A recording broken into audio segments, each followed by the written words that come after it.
ಯುದ್ಧೋನ್ಮಾದದಿಂದ ಹಿಂದೆ ಸರಿದಿದ್ಯಾಕೆ ಮುಂದಾಗುವ ಮುಜುಗರದಿಂದಲೇ ಹಿಂದೇಟು ಕದನ ವಿರಾಮದ ಹಿಂದಿದೆಯಾ ಪರಮಾಣು ಬಾಂಬ್ ಇದುವೇ ಚದುರಂಗದ ಎರಡನೇ ಸ್ಟೋರಿ ದಿಢೀರ್ ಕದನ ವಿರಾಮ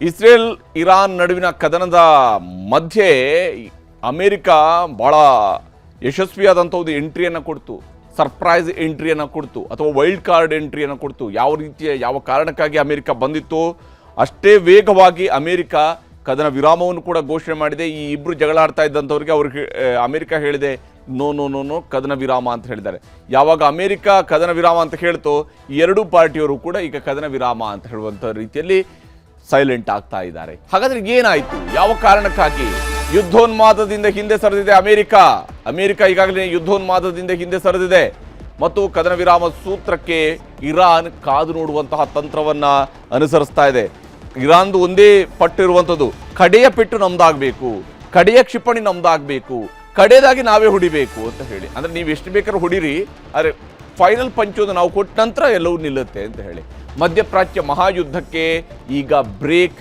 ಸಂಪೂರ್ಣವಾಗಿ ಬೀಳುತ್ತಾ ಪರಿಪೂರ್ಣವಾಗಿ ಬೀಳುತ್ತಾ ದೀರ್ಘಕಾಲದವರೆಗೆ ಬೀಳುತ್ತಾ ಅನ್ನೋದನ್ನ ನೋಡಬೇಕಾಗಿರುವಂಥದ್ದು ಸದ್ಯಕ್ಕಂತೂ ಎರಡೂ ಕಡೆಗಳಲ್ಲೂ ಕೂಡ ಕದನ ವಿರಾಮದ ಬಗ್ಗೆ ಮಾತುಗಳಾಗ್ತಾ ಇದ್ದಾವೆ ಕದನ ವಿರಾಮವನ್ನು ಘೋಷಣೆ ಮಾಡಲಾಗಿದೆ ಅಧ್ಯಕ್ಷ ಡೊನಾಲ್ಡ್ ಟ್ರಂಪ್ ಅವರು ಮೊದಲಿಗೆ ಕದನ ವಿರಾಮವನ್ನು ಘೋಷಣೆ ಮಾಡಿದರು 12 ದಿನಗಳ ಯುದ್ಧ ಕೊನೆಗೂ ಅಂತ್ಯಗೊಂಡಿದೆ ಅನ್ನುವಂಥದ್ದನ್ನು ಖುದ್ದು ಟ್ರಂಪ್ ಅವರು ಹೇಳ್ಕೊಳ್ತಾರೆ 12 ದಿನಗಳ ಯುದ್ಧ ಕಡೆಗೂ ಅಂತ್ಯ ಆಗಿದೆ ಅಂತ ಹೇಳಿ ಎರಡು ದೇಶಗಳ ನಡುವೆ ಯುದ್ಧ ನಡೀತಾ ಇತ್ತು ಅದೀಗ ಅಂತ್ಯ ಆಗಿದೆ ಅಂತ ಹೇಳಿದ್ದಾರೆ ಇಸ್ರೇಲ್ ಇರಾನ್ ಕದನ ವಿರಾಮಕ್ಕೆ ಒಪ್ಪಿಕೊಂಡಿವೆ ಅನ್ನೋದನ್ನ ಅವರಿಬ್ರು ಅನೌನ್ಸ್ ಮಾಡೋದಕ್ಕಿಂತ ಮುಂಚಿತವಾಗಿದೆ ಟ್ರಂಪ್ ಅವರು ಅನೌನ್ಸ್ ಮಾಡಿದ್ದಾರೆ ಅವರಿಬ್ರು ಕೂಡ ಒಪ್ಕೊಂಡಿದ್ದಾರೆ ಅಂತ ಹೇಳಿ ಮಧ್ಯಪ್ರಾಚ್ಯ ನಾಶವನ್ನ ಎರಡೂ ದೇಶಗಳು ತಡೆದಿದ್ದಾವೆ ಅಂದರೆ ಅವರು ಹೇಳೋ ಪ್ರಕಾರ ಮಿಡಲ್ ಈಸ್ಟ್ ಕಂಪ್ಲೀಟ್ ಆಗಿ ನಾಶ ಆಗ್ತಾ ಇತ್ತು ಅದನ್ನ ಎರಡೂ ದೇಶಗಳು ಸೇರಿನೇ ತಡೆದಿದ್ದಾವೆ ಇರಾನ್ ಮತ್ತು ಇಸ್ರೇಲ್ ಎರಡೂ ದೇಶಗಳು ಸೇರಿ ತಡೆದಿದ್ದಾವೆ ಸೌಹಾರ್ದಯುತವಾಗಿ ಕದನ ವಿರಾಮಕ್ಕೆ ಒಪ್ಪಿಗೆಯನ್ನು ಸೂಚಿಸಿದ್ದಾವೆ ಅಂತ ಹೇಳಿ ಅಂದರೆ ಯಾವ ಅಗ್ರೆಷನ್ ಅನ್ನ ಈ ಯುದ್ಧಕ್ಕೆ ಅಮೆರಿಕ ತನ್ನ ಎಂಟ್ರಿಯ ಮೂಲಕವಾಗಿ ತೆಗೆದುಕೊಂಡು ಬಂತೋ ಅಥವಾ ಎಂಟ್ರಿಗಿಂತ ಮುಂಚಿತವಾಗಿ ತನ್ನ ಮಾತಿನ ಮೂಲಕವಾಗಿ ತೆಗೆದುಕೊಂಡು ಬಂತೋ ಅದು ಈಗ ಅಮೆರಿಕನೇ ಹೇಳ್ತಾ ಇದೆ ಸೌಹಾರ್ದಯುತವಾಗಿ ಕದನ ವಿರಾಮಕ್ಕೆ ಈ ಎರಡೂ ದೇಶಗಳು ಒಪ್ಪಿಕೊಂಡಿದ್ದಾವೆ ಸ್ಥಿರತೆ ಧೈರ್ಯ ಬುದ್ಧಿವಂತಿಕೆಯಿಂದ ನಿರ್ಣಯವನ್ನು ಕೈಗೊಂಡಿದ್ದಾರೆ ಸ್ಥಿರತೆ ಧೈರ್ಯ ಮತ್ತು ಬುದ್ಧಿವಂತಿಕೆಯಿಂದ ಇಂಥದೊಂದು ನಿರ್ಣಯವನ್ನು ಕೈಗೊಂಡಿದ್ದಾರೆ ಅನ್ನುವಂತಹ ಒಂದು ಸಂದೇಶವನ್ನು ಇಲ್ಲಿ ಟ್ರಂಪ್ ಅವರು ಕೊಟ್ಟಿದ್ದಾರೆ ಈ ಬೆಳವಣಿಗೆ ಇಡೀ ವಿಶ್ವಕ್ಕೆ ಸಿಕ್ಕಿರುವಂತಹ ಗೆಲುವು ಅಂತೇಳಿ ಈ ಗೆಲುವನ್ನು ಅವರು ಸಂಭ್ರಮಿಸಿದ್ದಾರೆ ಅಂದರೆ ಇರಾನ್ ಮತ್ತು ಇಸ್ರೇಲ್ ನಡುವಿನ ಕದನ ವಿರಾಮ ಒಂದು ದೊಡ್ಡ ಗೆಲುವು ಇದು ಮಧ್ಯಪ್ರಾಚ್ಯಕ್ಕೆ ಸಿಕ್ಕಿರುವಂತಹ ಗೆಲುವು ಅನ್ನುವಂಥದ್ದು ಟ್ರಂಪ್ ಅವರ ಪ್ರತಿಪಾದನೆ ಎರಡೂ ದೇಶಗಳಿಗೂ ಕೂಡ ಒಳ್ಳೆಯದಾಗಲಿ ಅನ್ನುವಂತಹ ಶುಭ ಹಾರೈಕೆಯನ್ನು ಕೂಡ ಇದೇ ಸಂದರ್ಭದಲ್ಲಿ ಡೊನಾಲ್ಡ್ ಟ್ರಂಪ್ ಅವರು ಮಾಡಿದ್ದಾರೆ ಅಮೆರಿಕದ ಅಧ್ಯಕ್ಷರು ಈ ರೀತಿಯಾಗಿ ಎರಡೂ ದೇಶಗಳ ನಡುವೆ ಅವರಿಬ್ಬರು ಜಗಳ ಆಡ್ತಿದ್ದಾಗ ಇವರು ಬಂದು ಎಂಟ್ರಿ ಕೊಟ್ಟರು ಎರಡು ಪಂಚ್ ಕೊಟ್ಟರು ನಂತರ ಹೇಳ್ತಿದ್ದಾರೆ ಸದ್ಯಕ್ಕೆ ಯುದ್ಧ ನಿಂತಿದೆ ಕದನ ವಿರಾಮ ಅನ್ನುವಂತಹ ರೀತಿಯಲ್ಲಿ ಅವರು ಮಾತನಾಡಿದ್ದಾರೆ ಕದನ ವಿರಾಮಕ್ಕೆ ಸಂಬಂಧಪಟ್ಟಂತೆ ವಿಚಾರಗಳು ಬಹಳ ಮುಖ್ಯವಾಗಿ ಇನ್ನೂ ಕೂಡ ಉತ್ತರ ಸಿಗಬೇಕಾಗಿದೆ ಚರ್ಚೆಗಳು ಆಗ್ತಿದ್ದಾವೆ ಮೂರನೇ ಮಹಾಯುದ್ಧಕ್ಕೆ ಮುನ್ನಡೆ ಬರೆದಿದ್ದಂತಹ ಯುದ್ಧ ಸಂಪೂರ್ಣವಾಗಿ ಕಂಪ್ಲೀಟ್ ಆಗಿ ಅಂತ್ಯಗೊಳ್ಳುತ್ತಾ ಇದರಲ್ಲಿ ಅಥವಾ ಇದೊಂದು ತಾತ್ಕಾಲಿಕ ಕ್ರಮನ ಅಮೆರಿಕ ದಾಳಿ ನಡೆಸಿದ ನಂತರ ಯುದ್ಧಕ್ಕೆ ಪೂರ್ಣ ವಿರಾಮ ಬಿದ್ದೇ ಬಿಡ್ತಾ ಅಂತ ಹೇಳಿ ಯಾಕಂದ್ರೆ ಅಮೆರಿಕ ಯಾವಾಗ ಯುದ್ಧವನ್ನು ನಡೆಸಿ ತನ್ನ ಯುದ್ಧ ವಿಮಾನವನ್ನು ಕಳಿಸಿ ಇರಾನ್ನ ಪ್ರಮುಖ ಅಣ್ವಸ್ತ್ರ ನೆಲೆಗಳ ಮೇಲೆ ಅದು ದಾಳಿ ನಡೆಸಿದ ನಂತರ ಯುದ್ಧ ವಿರಾಮವನ್ನು ಅಮೆರಿಕ ಘೋಷಣೆ ಮಾಡಿದೆ ಇರಾನ್ ಪ್ರತಿದಾಳಿ ಬೆನ್ನಲ್ಲೇ ಅವರ ಸಿಟ್ಟು ತಣ್ಣಗಾಗಿದೆ ಅಂತ ಹೇಳಿ ಟ್ರಂಪ್ ಹೇಳ್ಕೊಂಡಿದ್ದಾರೆ ಯಾವಾಗ ಇರಾನ್ ಅಮೆರಿಕದ ಏರ್ ಬೇಸ್ಗಳಿಗೆ ಕುವೈತ್ನಲ್ಲಿದ್ದಂತಹ ಏರ್ ಬೇಸ್ಗೆ ದಾಳಿ ನಡೆಸ್ತೋ ಅವಾಗ ಟ್ರಂಪ್ ಹೇಳಿದ್ದಾರೆ ಅವ್ರಿಗೂ ಮೊದಲೇ ಹೇಳಿ ದಾಳಿ ನಡೆಸಿದ್ರು ಮೋಸ್ಟ್ಲಿ ಈಗ ಅವ್ರ ಕೋಪ ಕಡಿಮೆ ಆಗಿರಬೇಕು ಹಂಗಾಗಿ ಇನ್ನೀಗ ಶಾಂತಿ ಅಂತ ಅಂದರೆ ನಾವು ಹೊಡೆದಾಗಿದೆ ಅವ್ರು ಆಮೇಲೆ ನಮ್ಮ ಮೇಲೆ ಹೊಡೆದಂಗೆ ಮಾಡಿದ್ದಾರೆ ಆ ಮೂಲಕ ಅವರು ಶಾಂತರಾಗಿದ್ದಾರೆ ಅಂತ ಹೇಳುವಂಥ ಧಾಟಿಯಲ್ಲಿ ಅವರು ಮಾತನಾಡಿದ್ದಾರೆ ಆದರೂ ಕೊನೆಯ ದಾಳಿ ನಮ್ಮದೇ ಅಂತ ಇರಾನ್ ಹೇಳ್ಕೊಂಡಿತ್ತು ಅಂದರೆ ಈಗ ಯಾವ ಪ್ರತಿದಾಳಿಯನ್ನು ಇರಾನ್ ಮಾಡ್ತೋ ಅಮೆರಿಕದ ಮೇಲೆ ಅದು ಕಡೆಯ ದಾಳಿ ತನ್ನದೇ ಅಂತ ಹೇಳುವಂತಹ ಕ್ಲೇಮ್ಗೆ ಪೂರಕವಾಗಿದೆ ಕದನ ವಿರಾಮ ಘೋಷಣೆ ಬಳಿಕವೂ ಕೂಡ ಇಸ್ರೇಲ್ ಮೇಲೆ ಇರಾನ್ ದಾಳಿಯನ್ನು ನಡೆಸಿದೆ ಅದು ಕೂಡ ಬಹುತೇಕ ಇಸ್ರೇಲ್ಗೆ ಕೊಡುವಂಥ ಕಡೆಯ ದಾಳಿ ಅಂತ ಹೇಳಿ ಅಂದರೆ ಇಸ್ರೇಲ್ ಫಸ್ಟ್ ಶುರು ಮಾಡ್ತಲ್ಲ ಹೀಗಾಗಿ ಕಡೆಯ ಪೆಟ್ಟು ನಾವು ಕೊಡಬೇಕು ಅಂತ ಹೇಳಿ ಕಡೆಯ ಪೆಟ್ಟು ಕೊಟ್ಟಂಥವ್ರದ್ದು ಗೆಲುವು ಅಂತ ಹೇಳುವಂಥ ರೀತಿಯ ಒಂದು ನಂಬಿಕೆ ಇದೆ ಇಲ್ಲಿ ಯಾಕೆಂದರೆ ಇದನ್ನು ಕೇವಲ ನಂಬಿಕೆಯಿಂದ ಮಾತ್ರ ಕರಿಬೇಕು ಇಲ್ಲಿ ಯಾರು ಕೂಡ ಗೆಲ್ಲೋದು ಅಥವಾ ಸೋಲೋದು ಆಗೋದಕ್ಕೆ ಸಾಧ್ಯ ಇಲ್ಲ ಇದು ಆಧುನಿಕ ಯುದ್ಧ ಇದು ಇಸ್ರೇಲ್ ಮೇಲೆ 6 ಕ್ಷಿಪಣಿಗಳಿಂದ ದಾಳಿಯನ್ನು ನಡೆಸಲಾಗಿದೆ. ಜನವಸತಿ ಪ್ರದೇಶಗಳು ಧ್ವಂಸಗೊಂಡಿದ್ದಾವೆ. ನೋಡಿ, ಯುದ್ಧ ನಿಂತಿದೆ ಅಂತ ಹೇಳಿದಾಗಲೂ ಕೂಡ ಕಡೆಯ ಪೆಟ್ಟು ನಮ್ದಿದೆ ಅಂತ ಹೇಳ್ಕೊಂಡಿದ್ದಾರೆ. ಆಮೇಲೆ ಯುದ್ಧ ನಿಲ್ಲಿಸಿದ್ದಾರೆ. ಇರಾನ್ ದಾಳಿಯಲ್ಲಿ 7 ನಾಗರಿಕರು ಇಸ್ರೇಲಿಗರು ಸಾವಿಗೀಡಾಗಿದ್ದಾರೆ. 7 ನಾಗರಿಕರು ಸಾವಿಗೀಡಾಗಿದ್ದಾರೆ. ಕಡೆಯ ದಾಳಿಯ ನಂತರ ಸಂಪೂರ್ಣ ಕದನ ವಿರಾಮ ಆಗುವಂತಹ ನಿರೀಕ್ಷೆಯನ್ನ 3 ದೇಶಗಳು ವ್ಯಕ್ತಪಡಿಸ್ತಾ ಇದ್ದಾವೆ. ಅಮೆರಿಕ, ಇಸ್ರೇಲ್, ಇರಾನ್ ಈ 3 ದೇಶಗಳು ಕೂಡ ದಿಢೀರ್ ಕದನ ವಿರಾಮವನ್ನು ನಿರೀಕ್ಷಿಸ್ತಾ ಇದ್ದಾವೆ. ಇದರ ನಡುವೆ ನೇತನ್ಯಾಹು ಅವರು ಒಂದು ತುರ್ತು ಸಭೆಯನ್ನ ಕರೆದು ಯಾವಾಗ ಅಮೆರಿಕ ತನ್ನ ಯುದ್ಧ ವಿರಾಮವನ್ನು ಘೋಷಣೆ ಮಾಡ್ತೋ ಮುಂಚೂಣಿಯಲ್ಲಿ ನಿಂತು, ಆಗ ಇಸ್ರೇಲ್ನ ಪ್ರಧಾನಮಂತ್ರಿ ಕೂಡ ನಮ್ಮದು ಯುದ್ಧ ವಿರಾಮ ಅಂತ ಹೇಳಿದ್ದಾರೆ.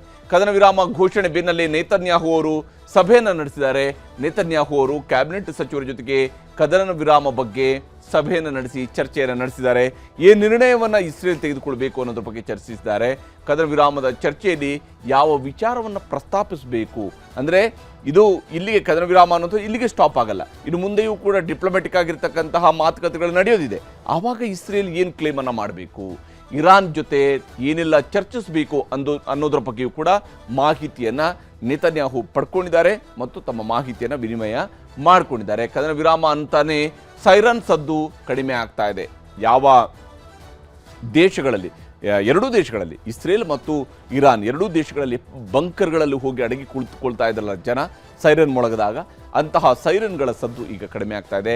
ಬಂಕರ್ಗಳನ್ನು ಬಿಟ್ಟು ಹೊರ ಬರ್ತಾ ಇದ್ದಾರೆ ಇಸ್ರೇಲ್ ಜನ. ಇಸ್ರೇಲ್ನಲ್ಲಿ ಯಾವೆಲ್ಲ ಜನ ಹೋಗಿ ಬಂಕರ್ನಲ್ಲಿ ಅವಿತುಕೊಂಡಿದ್ರು, ಯಾರು ಜೀವ ರಕ್ಷಣೆಗಾಗಿ ಅಲ್ಲಿ ಕುಳಿತಿದ್ರು ಅಂಥವರೆಲ್ಲರೂ ಕೂಡ ಈಗ ಒಬ್ಬೊಬ್ಬರಾಗಿ ಹೊರಬರೋದಕ್ಕೆ ಶುರುವಾಗಿದ್ದಾರೆ. ಹೊರ ಜಗತ್ತನ್ನು ನೋಡ್ತಾ ಇದ್ದಾರೆ. ಯುದ್ಧ ನಿಂತಿದೆ ಅನ್ನುವಂಥದ್ದನ್ನು ಸಂಭ್ರಮಿಸ್ತಾ ಇದ್ದಾರೆ. ಬಂಕರ್ಗಳನ್ನು ಬಿಟ್ಟು ಹೊರ ಬರ್ತಿದ್ದಾರೆ ಇಸ್ರೇಲ್ನ ಜನ ಅನ್ನುವಂಥದ್ದು ಕೂಡ ಅತ್ಯಂತ ಗಮನಾರ್ಹ ಸಂಗತಿ. ಹೀಗೆ 2 ದೇಶಗಳ ನಡುವೆ ದಿಢೀರಂತೇಳಿ ಕದನ ವಿರಾಮ ಆಗಿದೆ. ಹಾಗಾದರೆ ಏನು ಕಾರಣ, ಯಾವ ಉದ್ದೇಶಕ್ಕಾಗಿ, ಏನಿದರ ಲಾರ್ಜರ್ ಇಂಟೆನ್ಷನ್ ಏನು ಅನ್ನೋಂತ ನೋಡ್ತಾ ಹೋದಾಗ, ಅಮೆರಿಕ ಸೇನಾ ನೆಲೆಗಳ ಮೇಲೆ ಇರಾನ್ ದಾಳಿ ನಡೆಸಿರುವಂಥದ್ದು ಕೂಡ ಅತ್ಯಂತ ಪ್ರಮುಖ ಆಗುತ್ತೆ. ಅಂದರೆ ಇದು ಕೇವಲ ಅಮೆರಿಕದ ನೆಲದಲ್ಲಿ ಮಾತ್ರ ಅಲ್ಲ, ಅಮೆರಿಕದ ಸೇನಾ ನೆಲೆಗಳು ಯಾವ ಮಧ್ಯಪ್ರಾಚ್ಯದ ಯಾವ್ಯಾವ ದೇಶಗಳಲ್ಲಿದ್ದಾವೋ ಅವುಗಳಿಗೂ ನಾವು ಹೊಡಿಬಲ್ಲೆವು ಅನ್ನೋದನ್ನು ಇರಾನ್ ತೋರಿಸ್ಕೊಟ್ಟಿತ್ತು. ಈ ಕಾರಣಕ್ಕಾಗಿಯೂ ಕೂಡ ಈ ಯುದ್ಧದಿಂದ ಅಮೆರಿಕ ಹಿಂದೆ ಸರಿದಂತೆ ಕಾಣ್ತಾ ಇದೆ. ಸಾಕು, ಇನ್ನು ನಾವ್ಯಾಕೆ ಲಾಸ್ ಅನುಭವಿಸಬೇಕು ಅನ್ನೋದು ಅವರದ್ದು ಯೋಚನೆ ಇರ್ಬೋದು. ಇನ್ನು ಕತಾರ್ನ ಅಮೆರಿಕ ವಾಯುನೆಲೆಗಳ ಮೇಲೆ 6 ಕ್ಷಿಪಣಿಗಳಿಂದ ದಾಳಿಯನ್ನು ನಡೆಸಲಾಗಿದೆ. ಇದರಲ್ಲಿ ಬಹುತೇಕ ದಾಳಿ ವಿಫಲ ಆಗಿದೆ ಅನ್ನೋದನ್ನು ಕೂಡ ಅಮೆರಿಕ ಅಧ್ಯಕ್ಷರು ಹೇಳ್ಕೊಂಡಿದ್ದಾರೆ. ಕೇವಲ ಒಂದೇ ಒಂದು ಡ್ರೋನ್ ಮಾತ್ರ ಅಟ್ಯಾಕ್ ಆಗಿತ್ತು, ಆದರೆ ಅದು ಒಂದೇ ಒಂದು ಕ್ಷಿಪಣಿ ಮಾತ್ರ ಅಟ್ಯಾಕ್ ಆಗಿತ್ತು. ಉಳಿದಂತೆ ಏನೂ ಹಾನಿ ಆಗಿಲ್ಲ ಅನ್ನುವಂಥನ್ನು ಅವ್ರು ಹೇಳ್ಕೊಂಡಿದ್ದಾರೆ. ಇರಾಕ್, ಸಿರಿಯಾ, ಕುವೈತ್ನಲ್ಲೂ ಕೂಡ ಅಮೆರಿಕ ಪಡೆಗಳ ಮೇಲೆ ದಾಳಿಯನ್ನು ನಡೆಸೋದಕ್ಕೆ ಇರಾನ್ ಸನ್ನದ್ಧವಾಗಿತ್ತು. ಅದಕ್ಕೆ ಬೇಕಾದ ಸಿದ್ಧತೆಯನ್ನು ಮಾಡಿಕೊಂಡು ದಾಳಿಯನ್ನು ಕೂಡ ಸಂಘಟಿಸಿತ್ತು. ಈ ಕಾರಣಕ್ಕಾಗಿ ಕೂಡ ಈ ದೇಶಗಳಲ್ಲಿ ಯಾವಾಗ ಅಮೆರಿಕದ ಟ್ರೂಪ್ ಎಲ್ಲ ದೇಶಗಳಲ್ಲೂ ಕೂಡ ಇದೆ. ನಾಳೆ ದಿವಸ ಅಮೆರಿಕದ ಯೋಧರು ಸಾಯೋದಕ್ಕೆ ಶುರುವಾದ್ರು ಅಂತ ಹೇಳಿದ್ರೆ ಅದು ಇಸ್ರೇಲ್ಗಿಂತ ದೊಡ್ಡ ಮುಖಭಂಗ ಆಗುವಂಥದ್ದು ಅಮೆರಿಕ ದೇಶಕ್ಕೆ. ಈ ಕಾರಣಕ್ಕಾಗಿ ಅಮೆರಿಕ ದೇಶ ಈ ಯುದ್ಧವನ್ನು ಇಲ್ಲಿನೇ ನಿಲ್ಲಿಸಬೇಕು ಅನ್ನೋ ಧಾಟಿಯಲ್ಲಿ ಇರಾನ್ ಪರ ನಿಂತಿರುವಂತಹ ರಷ್ಯಾ ಮತ್ತು ಇರಾಕ್ ಇದು ಕೂಡ ಬಹಳ ಇಂಪಾರ್ಟೆಂಟ್ ಆಗಿತ್ತು. ಈ ಕದನ ವಿರಾಮದ ವಿಚಾರಕ್ಕೆ ಬಂದಾಗ ಇದು ತೀವ್ರಗೊಳ್ಳುವ ಲಕ್ಷಣವನ್ನು ತೋರಿಸಿತ್ತು. ಯುದ್ಧದಿಂದ ಇರಾನ್ ರೀತಿಯಲ್ಲೇ ಇಸ್ರೇಲ್ಗೂ ಕೂಡ ಅಪಾರ ನಷ್ಟ ಎದುರಾಗಿತ್ತು. ಇದು ಇಸ್ರೇಲ್ಗೂ ಕೂಡ ಬೇಕಿತ್ತು ಇಲ್ಲೊಂದು ಕದನ ವಿರಾಮ. ಅಮೆರಿಕ ದಾಳಿಗೂ ಮುನ್ನವೇ ಯುರೇನಿಯಂ ಸ್ಥಳಾಂತರಿಸಿತ್ತು ಇರಾನ್ ಕೂಡ ಈ ಯುದ್ಧದಲ್ಲಿ ತನ್ನ ಯುರೇನಿಯಂ ಪ್ರೊಟೆಕ್ಟ್ ಮಾಡಿಕೊಳ್ಳುವಂತಹ ಕೆಲಸವನ್ನು ಮಾಡಿದೆ ಅನ್ನುವಂತಹ ಇನ್ಪುಟ್ಸ್ ಈಗ ಎಲ್ಲರಿಗೂ ಕೂಡ ಲಭ್ಯವಾಗ್ತಾ ಇದೆ. ಇನ್ನು ಅಮೆರಿಕಾಗೆ ಪ್ರತೀಕಾರದ ಪೆಟ್ಟನ್ನು ಇರಾನ್ ಕೂಡ ಕೊಟ್ಟಿದೆ.